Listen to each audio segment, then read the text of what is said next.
If you love chilling mysteries, unsolved cases, and a touch of mom-style humor, Moms and Mysteries is the podcast you've been searching for. Hey guys, I'm Mandy. And I'm Melissa. Join us every Tuesday for Moms and Mysteries, your gateway to gripping, well-researched true crime stories. Each week, we deep dive into a variety of mind-boggling cases as we shed light on everything from heists to whodunits. We're your go-to podcast for mysteries with a motherly touch. Subscribe now to Moms and Mysteries wherever you get your podcasts. Hey there, this is Erica Kelly, host of Southern Fried True Crime. I cover contemporary and historical cases, and I love listener suggestions. And like any good gossip, I'm interested in anyone and anything. Come join me as I explore the dark underbelly of the Deep South. I'm a one-woman show in a narrative format, kind of like sitting by the fire and listening to a story. So pull up a chair and subscribe if you're interested. I'd love to have you. You can find me on any of your favorite podcast apps. Just search for Southern Fried True Crime. Until then, y'all take care. Criminology is a true crime podcast that may contain discussion about violent or disturbing topics. Listener discretion is advised.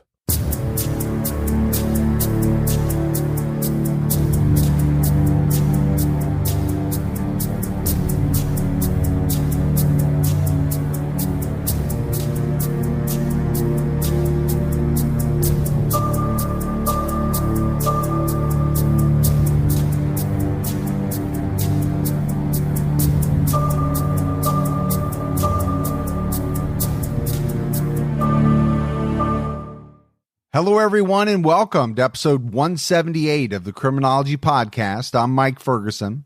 And this is Mike Morford. Mr. Mike Morford, what is going on with you, brother? Not too much. Been a little bit busy with the fake Zodiac news that came out yesterday, and you and I talked a little bit about that before we started recording, so that sort of took up part of my day, and a lot of people were talking about it. What's new with you? Yeah, that's been obviously a big topic of conversation. Gibby and I were talking about it yesterday, and I said, well, if anybody is going to know what's going on, it's Morf. You know, when you want to know the facts, you go to an expert on that subject, and, you know, not to toot your own horn, but I will. You're in that category when it comes to Zodiac because you've spent a pretty good chunk of your life studying that case. Yeah, well, I appreciate that, and it's unfortunate when you see big cases like that grab a lot of people's attention, and you see stuff that's not true coming out every so often. So when I see that, I have to try and set the record straight. Yeah, well, which I think everybody appreciates. So we continue to see some great Patreon support. Let's give shout outs to Michaela, Kelsey Moore, Elsie Maughan, Stacy Bowman, Mary Mick, Sydney Davies jumped out at her highest level, Stephanie Ferrulli, and Thomas Murray. So more of some great new support. Yeah, we really appreciate that. That's really helps the show out, and we can't thank you enough. And if anyone would like to support Criminology, you can do so by going to patreon.com/criminology. Just a reminder, CrimeCon Vegas is getting closer and closer. We'll be there on Podcast Row from April 29th to May 1st. But don't wait to get your tickets if you want to go and hang out with us. Yeah, tickets are going fast, and we've had people in our Facebook group mention that they're going to CrimeCon, and they're already making their plans, but people have asked how they can save a little bit of money on their trip. And fortunately, we can help a little bit. Just use our promo code Criminology to save 10% on your standard badges when you visit crimecon.com. But like Morph said, tickets are going fast, so don't wait. So Morph, with all of that out of the way, let's jump right into this episode.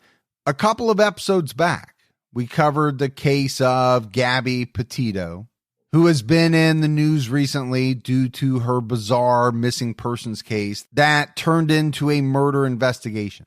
Sadly, although she was found deceased, she was found relatively quickly after she went missing. Today, we're covering a strange missing persons case, but this is a case that has never been solved. The case of Asha Kreimer, who vanished 6 years ago. In October of 2011, Australian Asha Kreimer moved to California's San Francisco Bay Area. It was there that she met and fell in love with a man named Jemai Gale. The two moved to Albion, California, in Mendocino County, 150 miles north of San Francisco. The couple lived there without incident But that all changed by September 2015. That's when 26-year-old Asha started suffering from some kind of mental health crisis. Asha experienced bouts of insomnia, as well as periods with catatonic states. It got so bad that she was taken to the hospital at Fort Bragg, and doctors had to physically restrain her. Though she was obviously going through something, Asha wasn't considered a threat to herself or others, so she was released. One of Asha's childhood friends, Sally Scales, tried to help Asha recover by getting her out of the house and spending time with her. Sally and Jemai thought that some fresh air and a hot meal might do Asha some good. They went for breakfast at Rollerville Cafe, about 40 minutes south of Albion, in Point Arena, California. Asha didn't really speak to either of them during their meal, and she also didn't eat anything. She excused herself and went to the bathroom, and that was the last time she was ever seen. So a little bit about Asha's background. Asha Kreimer was born in Hilo, Hawaii on May 2nd, 1989, to Russell and Jeannie Kreimer. She had one older sister named Gansey. In 1991, the Kreimer family moved to Redcliffe, Australia. In 1996, Russell and Jeannie divorced. After she graduated high school, Asha moved to Mullumbimby, Australia. She worked at the Arts Factory, where she and Gansey studied remedial massage. Soon, Gansey and Asha decided to move to California, which was sort of a spontaneous decision, but one that they were really excited about. In June 2011, Asha and Gansey flew to San Francisco. Asha found a job at Burke Williams Day Spa, and within weeks of arriving in the United States, she met Jemai Gale. Asha and Gansey ended up attending a birthday party for Jemai, and he and Asha found that they had a lot in common. Their mothers were both nurses. Their fathers were both musicians. They were both biracial, and it turned out that Asha had met Jemai's brothers as they traveled in Australia. So it was pretty easy to see why Asha and Jemai hit it off. Asha and Jemai moved in together, living in the Mission District of San Francisco. In 2013, they decided to move because the rent was too expensive in San Francisco. They found a listing on Craigslist for a little place in Albion and decided to jump on it.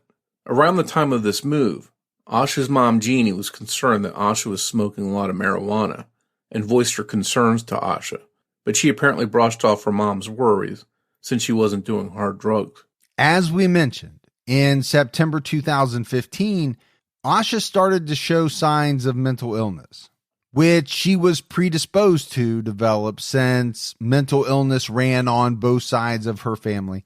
In the beginning of that month, she visited her sister Gansey in Los Angeles, 8 hours and 15 minutes south of Albion, to celebrate Gansey's birthday.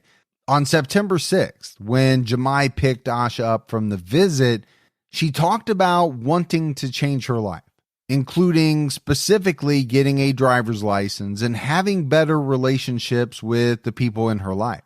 She was almost completely silent for the entire drive, though, which seemed extremely odd to Jemai.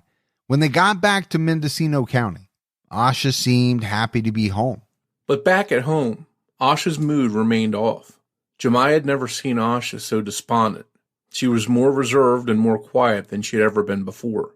In conversations, Asha would mention to Jemai that she didn't trust her own judgment about anything anymore, and that she was constantly thinking about her personal and relationship issues. She told Jemai that she wanted to have a child and get married, but that she wanted to go to a doctor because they had been having trouble while trying to conceive. Asha and Jemai talked about therapy, and Asha decided she was going to go. Two friends were scheduled to come visit Asha. Olivia Ponton, who was actually Gansey's friend that Asha had only met one time, was coming to visit, and so was Sally Scales, Asha's childhood friend. Asha felt nervous, and she kept cleaning the house even though it was already clean.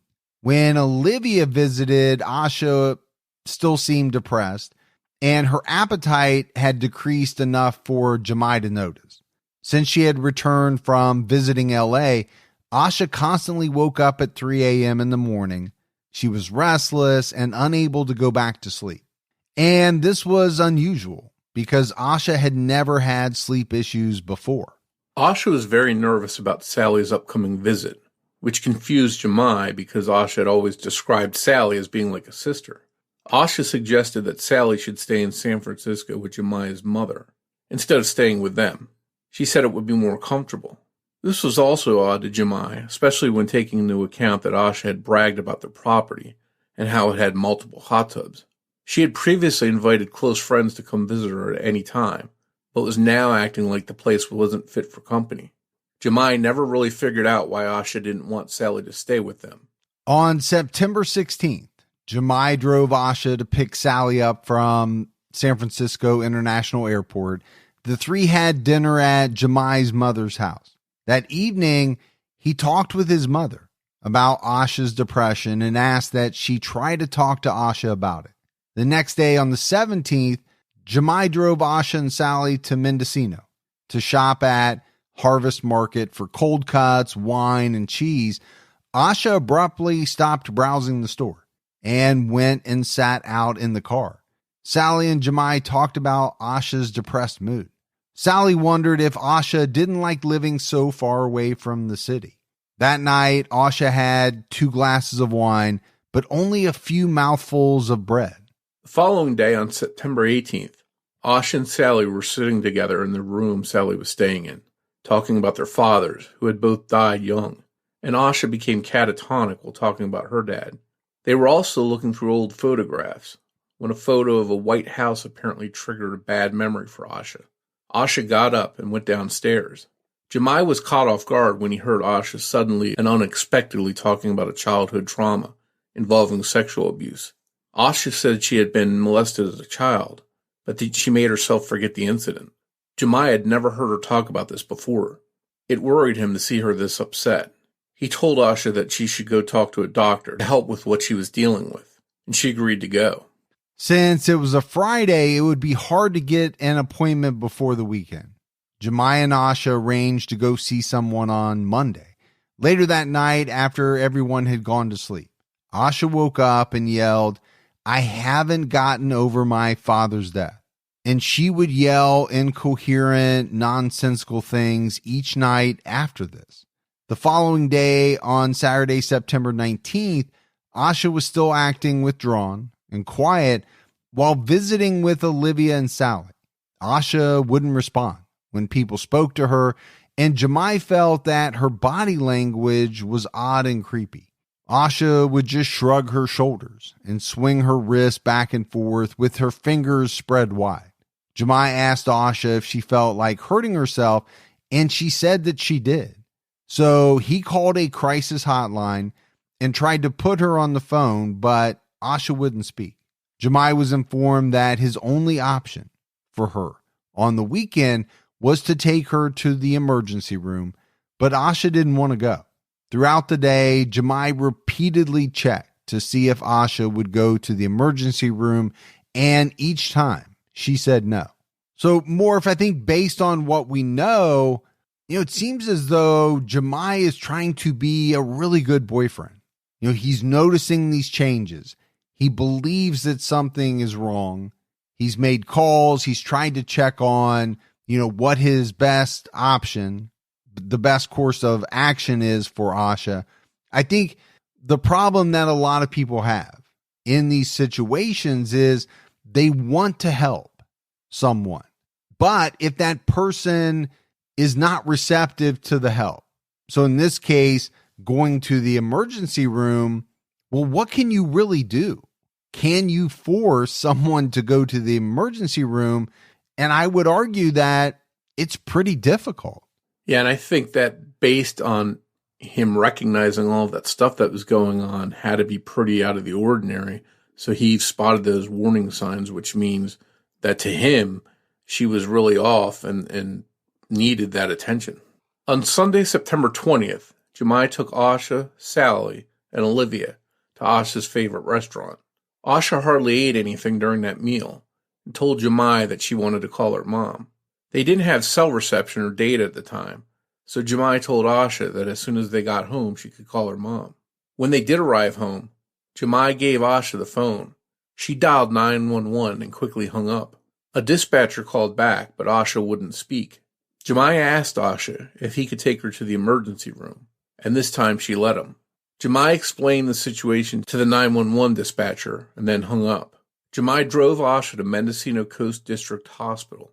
On the drive there, Asha told Jemai that she thought he had cheated on her in the beginning of their relationship. At the hospital, in a triage room, Jemai explained the situation to a nurse who brought in a wheelchair for Asha to sit in.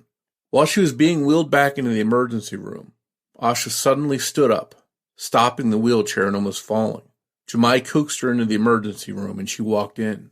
Just a few steps into the emergency room, Asha got very agitated and she started to back out into the nurse's station while Jemai tried to tell a doctor about the situation and what Asha had been experiencing, including her recent behavior. Asha ran out of the emergency room. Jemai couldn't convince her to go back inside, and she wouldn't let him touch her either. So, on the instruction of a nurse, he called 911 and followed her. Jemai saw Asha try to get into a car occupied by a family they didn't know, but the family drove away quickly.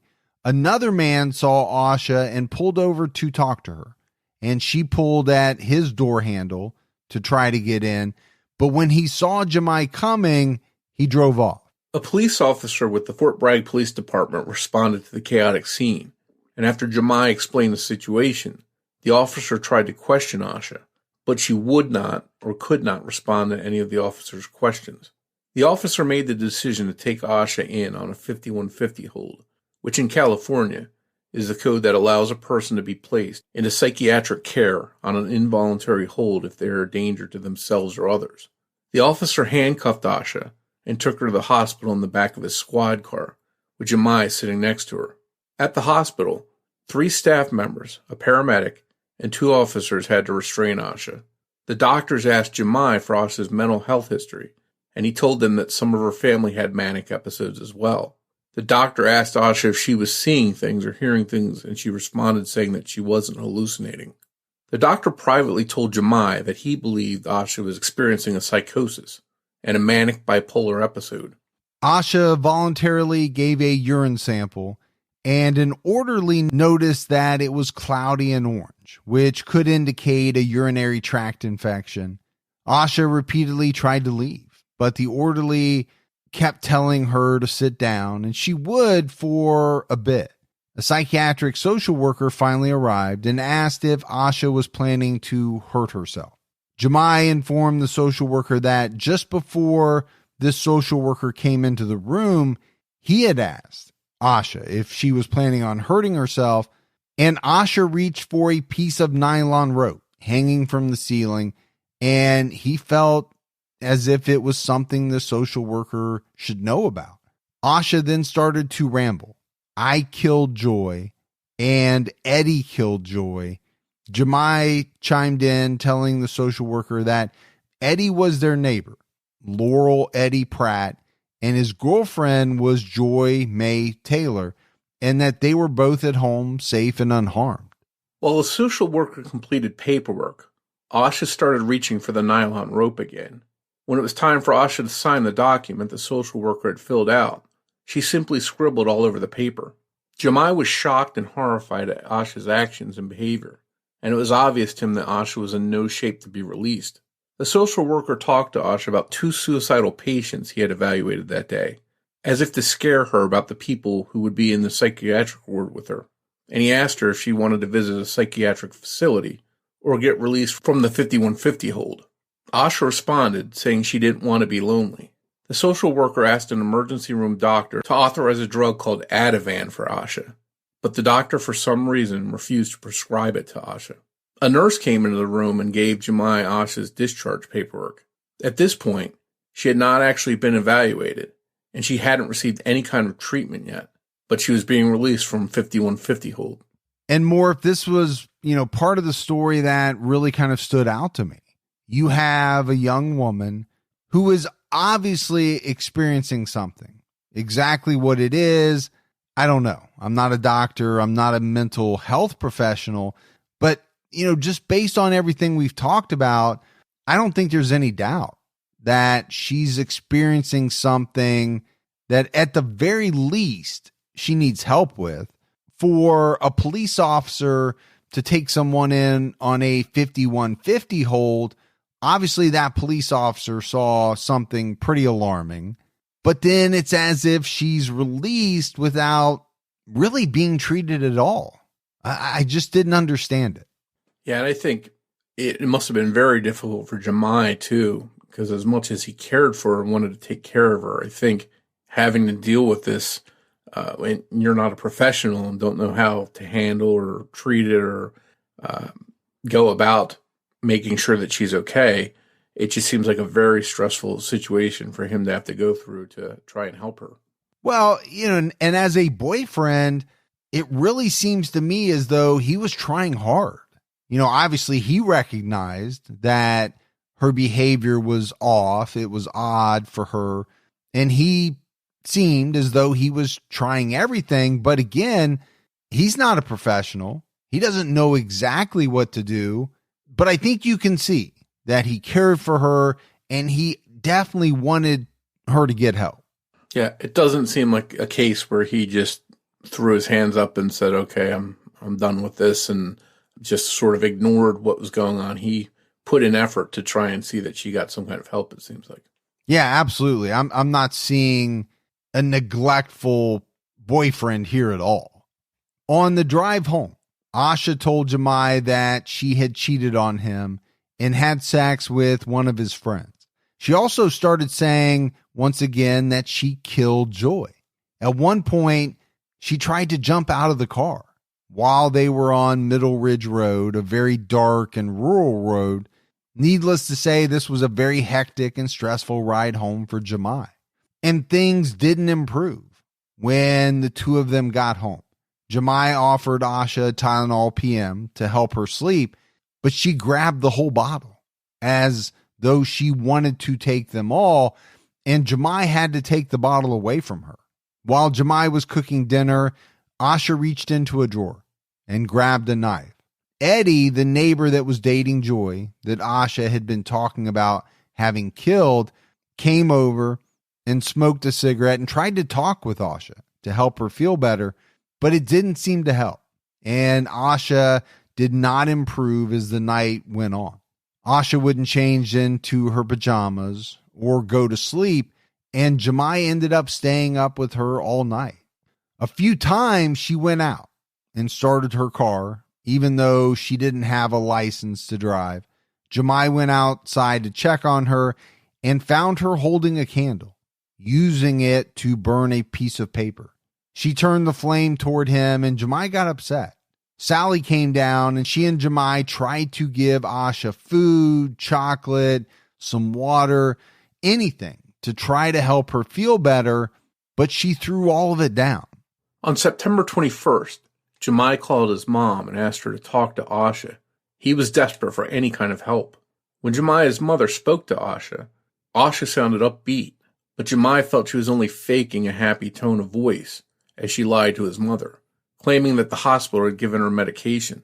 Jemai took the phone and told his mom the truth about the situation, and she agreed that Asha needed some sort of medication immediately.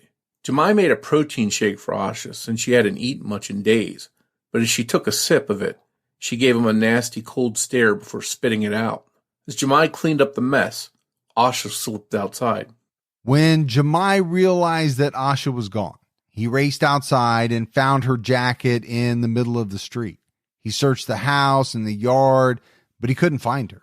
Jemai and Sally hopped in the car to search for Asha and finally found her walking on Middle Ridge Road.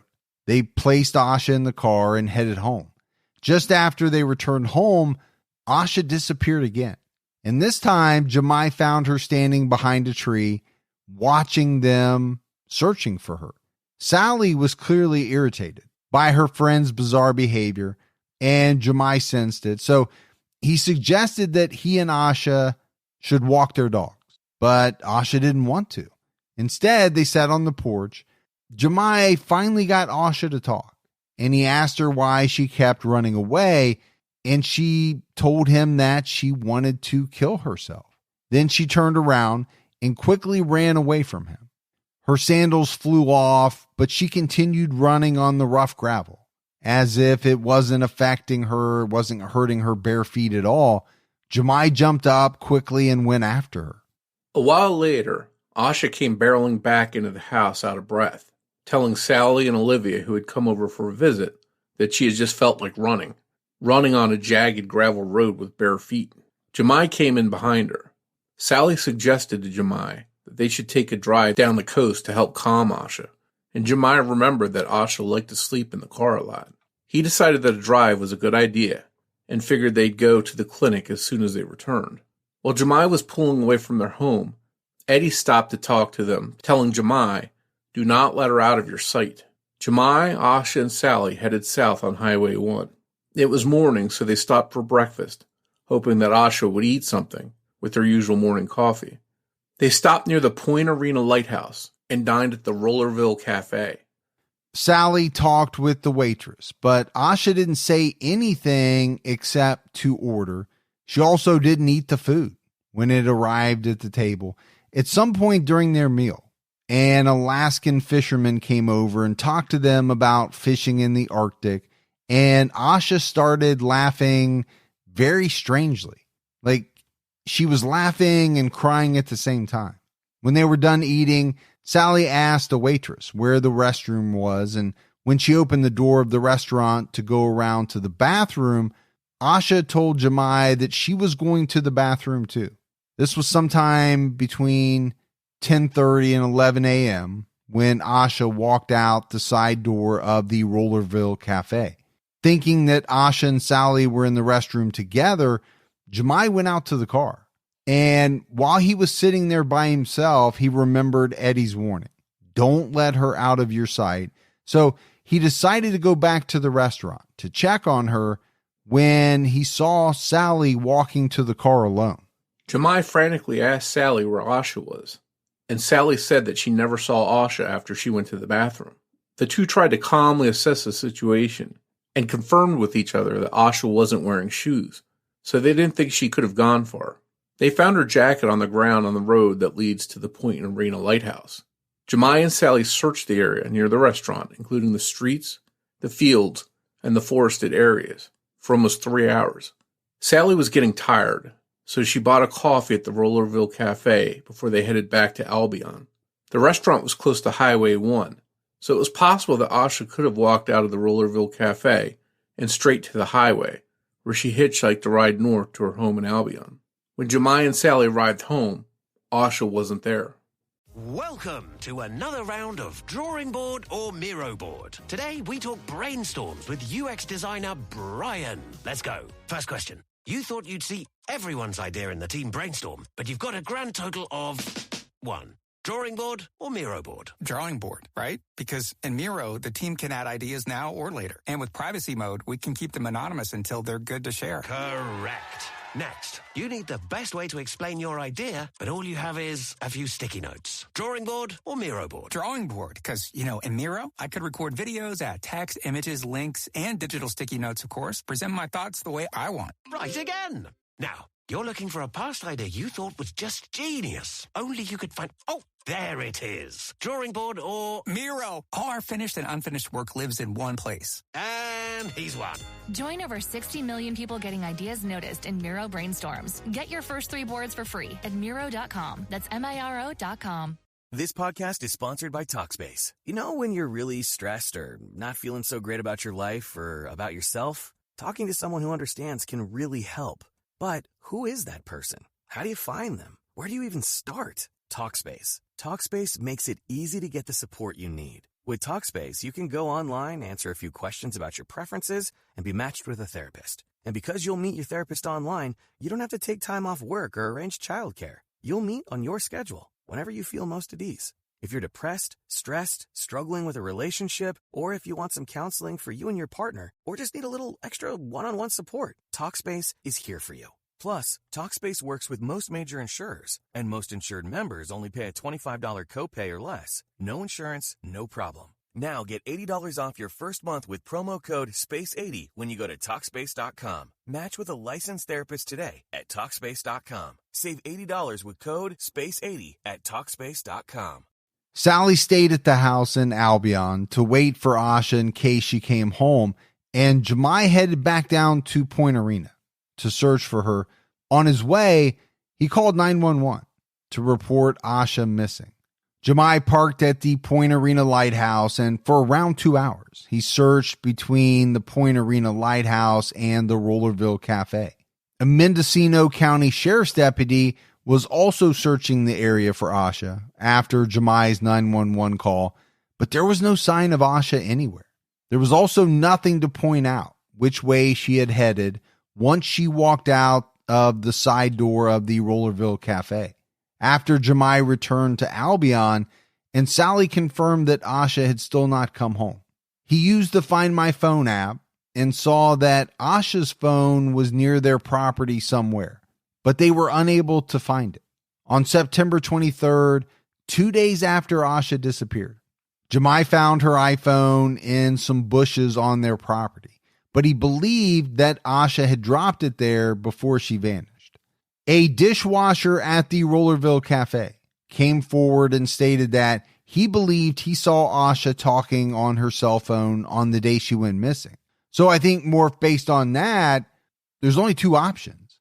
Either this dishwasher was mistaken, or somehow Asha returned to the property with her phone where it was found 2 days after she vanished. Now, what's unclear is whether the police ever checked the phone for evidence or clues. We just don't have that information. Yeah, I think that 2-day period had to be unbelievably stressful and hectic for Jemai to have to wonder where Asha's at and what's going on with her, if she's safe, and then to find her phone 2 days later right close to your home. I think that only raised more questions and maybe had him wondering when and how that phone got there. And maybe in his mind, he was wondering if she had come back home somehow and he had missed her. Well, you know, Morf, you and I, we do a lot of cases. We do a lot of missing persons cases. Always stressful, right? When someone in your life goes missing. I think what's a little different about this case is the days leading up to when she disappeared. There were a lot of strange things going on, right? Her behavior was strange. It was odd. So Jemai and other people in her family were dealing with all of that as well. That had to have been very stressful. And then obviously when she disappeared, that's extremely stressful. So you really feel for Jemai because in a short period of time, this is a guy who went through a lot and now is dealing with the fact that his girlfriend is missing. Like you said, this cell phone is very mysterious. Yeah, I think they also have a hurdle in the terrain because this sounds like an open area with different bodies of water, fields, things like that. Not lots of people and homes as far as the eye can see. So it seems like there was any number of places between where she vanished and her home that she could have gotten injured or fallen down or hidden. On the night of September 22nd, Asha and Jemai's 2 dogs got loose and ran away. Asha's German Shepherd never returned, but their other dog did. It's been theorized that Asha returned to Albion, took her dog, and then disappeared.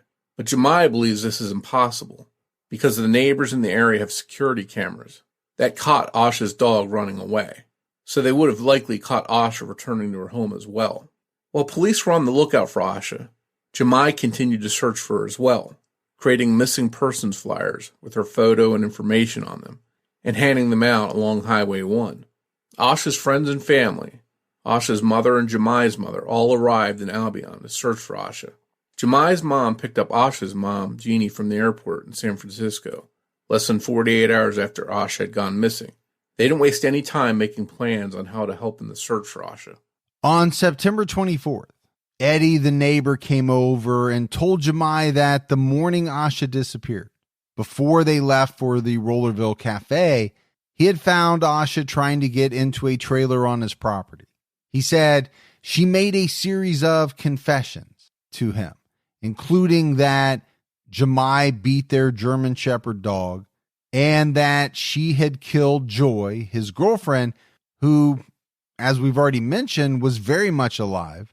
She also detailed out to him a very graphic description of her childhood sexual abuse. Eddie was aware that Asha had been involuntarily held for psychiatric reasons, so he just put his jacket on her shoulders and told her that she should go home. Asha dropped his jacket and left it on the ground and just walked away. Jemai told Asha's mom and her sister Gansey about what Asha had told Eddie, but Jeannie felt that Jemai was deflecting responsibility by bringing up the claims of childhood molestation. Jeannie had no knowledge of any such incident in Asha's childhood. On October 2nd, an anonymous woman called Jemai. She was 100% sure that she saw Asha in Gualala, California, around September 25th. Gualala is just 20 minutes south of Point Arena, the opposite direction that anyone had looked on Highway 1. This woman claimed to have seen Asha at a supermarket getting into an older neon green car with 4 surfboards on top. An older man was driving. Employees at the supermarket there were shown a photo of Asha, and while they thought she looked familiar, no one there was even sure if it was Asha, or if and when the person that appeared to be Asha had gone into the store. Mendocino County Sheriff Office's Public Information Officer, Gregory Van Patten, confirmed publicly that Jemai was not considered a person of interest, nor was there anything to suggest he was connected to her disappearance in any way. Officer Van Patten theorized that Asha simply walked into the ocean, perhaps to harm herself, had been abducted, or left the cafe that day intent to disappear of her own free will. And more, if things didn't get easier for Jemai, because just weeks after Asha's disappearance, he was in a serious car accident and was badly injured. The dog that had run off but returned home was riding with Jemai and was killed in the accident. Jemai recovered from the accident and continued to search for Asha without success. In a bizarre twist, in September 2018, Asha and Jemai's neighbor, Laurel Eddie Pratt Ryan, was reported missing. He was last seen in late September in Albion, California, at the Albion store where he said he was going to Fort Bragg. His motorcycle, van, and his dog were still at home. Days after Eddie was last seen, his dog was found by a neighbor starving and dehydrated. There are rumors online that Joy Taylor, Eddie's girlfriend, and the girl Asha said she killed or saw Eddie kill is also missing. The rumor is fueled by the fact that Joy wasn't at the house with the dog when Eddie went missing. She's never been officially reported missing, but online posts by people claiming to be family members of hers confirm that she's been missing since 2015. It's also worth mentioning that other comments from people claiming to be family members also state that Joy was not missing at all. She was in prison. Either way, we don't know what her status is. Laurel Eddie Pratt Ryan, however, remains missing to this day. So, Morf, this definitely adds a new wrinkle. First of all, it's very strange. Some of the things that people claim Asha was saying before she disappeared, specifically this part about, I killed Joy, I killed Eddie, Eddie killed Joy. I mean, there was a number of different things there. And then all of a sudden, Eddie goes missing. There are rumors that Joy is missing, unconfirmed, but rumors. You'd have to say that's pretty odd. Yeah, I don't know what the odds are of neighbors so close together going missing. Now, they didn't go missing at the same time. Their time of going missing is spread out a little ways, but it still seems odd that two people that live so close to each other would go missing. And then the whole status, as we talked about, of Joy not being able to get a clear answer on what's going on there just adds to the confusion. Yeah, I absolutely agree. Asha's disappearance is considered a cold case at this time, but has gained popularity online and in true crime circles thanks to the Netflix documentary Murder Mountain. The documentary included an interview with Jeannie, who was searching for her missing daughter, and footage of her handing out flyers in Garberville, California, 2 hours north of Albion up Highway 1. Central to Murder Mountain is Alder Point, California, a census-designated place in Humboldt County, about 3 hours north of Albion, and almost 4 hours north of where Asha was actually last seen in Point Arena. Humboldt County has a thriving black market for marijuana, and much of the documentary is focused on the murder of 29-year-old cannabis grower Garrett Rodriguez. Van Patten has stated that to think Asha could be connected to Alder Point, or that her disappearance could be connected to the other disappearances and the homicides documented in Murder Mountain, would be, quote, a pretty big stretch. It's pretty clear that Asha was going through something mentally. She wasn't sleeping or eating, and her confessions of killing her very much alive neighbors, Joy and Eddie, showed that something was seriously wrong with her memory or her perception. While mental illness runs on both sides of Asha's family, it's important to note that an orderly at the emergency room thought that she could have had a urinary tract infection. Altered mental status is one of the most common signs of urinary tract infection, especially for patients who are elderly or who already have some form of mental illness. The infection can cause agitation, confusion, or withdrawal, all signs that Asha was exhibiting. A manic episode, as was suggested at the emergency room, can cause lack of appetite and less need for sleep and increased energy, but it's commonly known to cause people to be more talkative and outgoing, where Asha was withdrawn and quiet.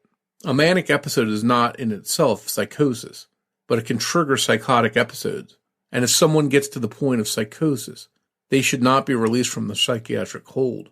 Asha's father had suffered a psychotic break of some kind shortly before his death at a young age, so whether Asha had previously shown any signs of mental illness, a urinary tract infection could have definitely caused or exacerbated her symptoms. No credible sightings of Asha have been reported recently. If it was her that day in Gualala and she was trying intentionally to escape her life, she could have walked the 16 miles in 5 hours, especially if she was walking quickly due to anxiety, agitation, or just wanting to get a head start on anyone looking for her. Asha's family related to the Mendocino County Sheriff's Office that she may be using a false name. The details of this false name are not clear, but are said to be connected to a reported mental health incident just before she disappeared. But more like with many things in this case, that information has not been expanded on publicly, so it's a little murky exactly what all of that entails. Yeah, I wonder if part of that is due to, a person's medical history and mental history, keeping that stuff private. A lot of places choose not to release that information. Yeah, that very well could be. It could be something to do with the HIPAA laws. I don't know.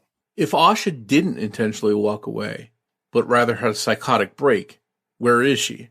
It would seem likely that people someplace would report seeing a woman acting erratically. Something still had to happen to her after she walked out of the cafe. If she harmed herself and took her own life, where is her body? Of course, Asha could have met with foul play as well. Like in so many disappearances and homicides, a lot of people immediately looked at Jemai as a suspect, since he was Asha's boyfriend.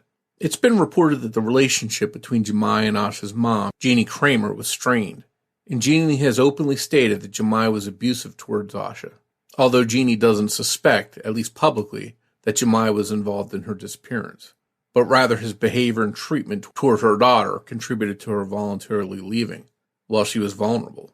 Jeannie has never expanded on why she believes this, only that she received bits and pieces of information after Asha's disappearance that led her to this conclusion. Jemai has always maintained that he was never abusive towards Asha. It seems from all the available info that Jemai was very patient with her and whatever she was going through, encouraging her to get help and taking her for treatment. When she vanished, he searched for her for hours. Jeannie did seem to have suspicions about Asha's cell phone and whether it was her only phone, as well as wondering whether Jemai had deleted anything from the phone. It does seem a little odd that she had an iPhone with the Find My Phone app enabled, but they didn't think to use it until they got back to Albion. And even then, it took a couple of days to find the phone, only for it to be later revealed that it had been lying in the bushes on the property for days. And Morf, I kind of understand this. You know, a parent is going to be suspicious when their child vanishes. I think that's very natural. You know, I'm thinking about this iPhone, the Find My Phone app. You know, would that be the first thing that pops into your head? I don't know, because I think, you know, in that situation, you're frantic with worry. So are you thinking as clearly as you would be if you were not in that situation? My answer would be probably not. And then, you know, I've used that before, the Find My Phone. Does it tell you that it's in bushes? No, I don't think it does. I think it gives you a location, but it's not like a GPS tracking device where, you know, it can lead you exactly to where it is, from my understanding, from the times that I've used it. Yeah, it can tell me it's at, you know, at my house or around my house. I don't even know that it's that specific sometimes. Sometimes it'll show that I'm at a neighbor's house when I'm not. But so telling me that it is at my house, well, it's not going to tell me that it's in the seat cushion, right? So I guess that's kind of the point that I'm getting at. Yeah, it's not like there's some kind of beacon that rings to say, you know, come find me here, and you can walk right up to it. I think there's actually far more precise apps that a lot of kids use, so parents can track them, that will tell them live statistics right up to the minute, and can more closely pinpoint a location within feet. So I think there's definitely things out there that would be more accurate for pinpointing someone or their phone. Yeah, my family actually uses one that not only tells you where somebody is, it tells you how fast they're going if they're driving in a car. There's also some features that tells you where they've been, which to me would be very helpful in a situation like this. Jeannie also recalls that Jemai told her about 6 different stories about what happened to Asha's dog. The last reports about her dog online claim that Eddie, the neighbor, ended up with the German Shepherd, but it's unclear why Jemai didn't just get the dog back from him. Jeannie also has voiced frustration that Sally and Jemai's stories don't seem to be consistent. According to the Facebook page, Help Find Asha Kreimer, Asha has been spotted as recently as March 2021 in Ukiah and Upper Lake, California. The woman believed to be Asha has a right-sided limp and is often seen in the company of homeless individuals. Again, there's no indication from law enforcement that this is a credible sighting of Asha, but Jeannie Kreimer believes that her daughter, Asha, is alive and living in Lake County, California, east of Mendocino County. At the time of her disappearance, Asha Kreimer was 5'10", about 135 pounds, with curly, thick brown hair, brown eyes, a gap in her front tooth, and she spoke with a soft Australian accent. She has a tattoo on her right wrist of the red outline of a triangle.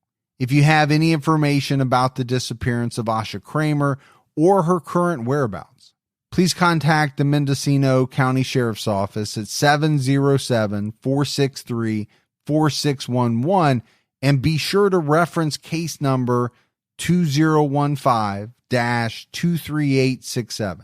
Jeannie Kreimer has offered a $5,000 reward for information leading to Asha's return. You can also email Jeannie directly at jeannie.kreimer@gmail.com.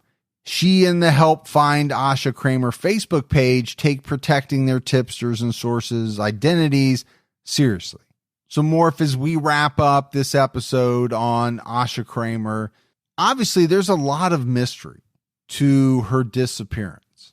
I think first off, you have to talk about, you know, some of the things that were going on with her, some of the behaviors that she was displaying up to the time where she disappeared. There was definitely something going on in her life, whether that was a urinary tract infection that caused confusion, or whether she was experiencing some form of mental illness at the time. I keep going back to some of the statements that she reportedly made about killing people, killing her neighbors, when these people were most definitely alive at the time she made the statements. Some of the stuff is just so very strange. And, you think about Jemai. Obviously, he went through a lot. I get it. Jeannie has suspicions of him, but it doesn't sound as though the police do. So, assuming he had nothing to do with Asha's disappearance, the guy seemed like a caring boyfriend who was trying to do everything in his power to get her help. I'm kind of confused as to why more wasn't done to help her when she actually did go in to try to get treatment. Yeah, I think it's safe to say that without treatment, whatever she was experiencing likely would have gotten worse.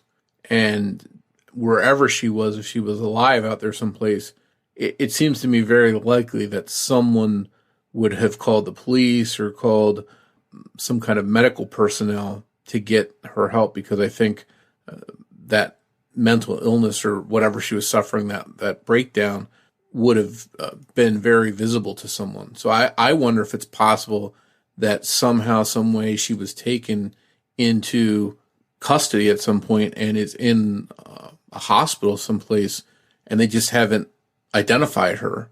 And if she's there being treated or being cared for, and somehow they just haven't found her. Yeah, I don't know. I think the other options or scenarios that you have to discuss, one is foul play, right? Did she leave the cafe, hitch a ride, and meet with foul play at some point? Or has she really been seen? As, some people claim that they've seen her and she's living some type of nomadic existence, maybe, blending in with some sort of homeless population. I know some parts of California have very large homeless populations. I don't think it's out of the question that that's a possibility. Yeah, I think one major thing that would help people spot her would be talking with her and hearing her accent. Again, depending on how thick her Australian accent was, that seems like something that would stand out, because how many Australian people you're going to talk to in California, that might be homeless. It seems like something that would be a big clue. Although, I've heard, people like Mel Gibson doing an interview and you can barely hear an accent in his voice, in my opinion. So maybe she didn't have that heavy an accent that would be noticed by everyone. Now, the other thing that I thought about was, she's 5'10", so, fairly tall, right? For the average woman, that kind of stands out a little bit, I think. So it's frustrating, right? Because it does seem like there are a few things that would help identify her. You could throw in this red triangle tattoo that would be pretty noticeable as well. This is one of those very mysterious cases because we don't know what happened. We don't know if she's alive. We don't know if she was taken, or if she even, at this point really knows who she is. We don't know. Yeah, unfortunately, there's a lot more questions than answers here. Yeah, absolutely. Thanks goes out to Sonny Landon for writing and research assistance in this episode. If you love the show, but you haven't done so yet, please take a minute, go out, give us a 5-star review. Keep telling your friends. Word of mouth about the Criminology podcast goes a long way. If you want to find us on social media, we're on Twitter with the handle @CriminologyPod. You can also find us on Facebook by searching for Criminology Podcast, or by joining our Facebook discussion group, Criminology Podcast Discussion and Fans. So Morf, that's it for our episode on Asha Kreimer. But we'll be back with everyone next Saturday night with a brand new episode of Criminology. So until then, for Mike and Morf, we'll talk to you next week. Take care, everyone.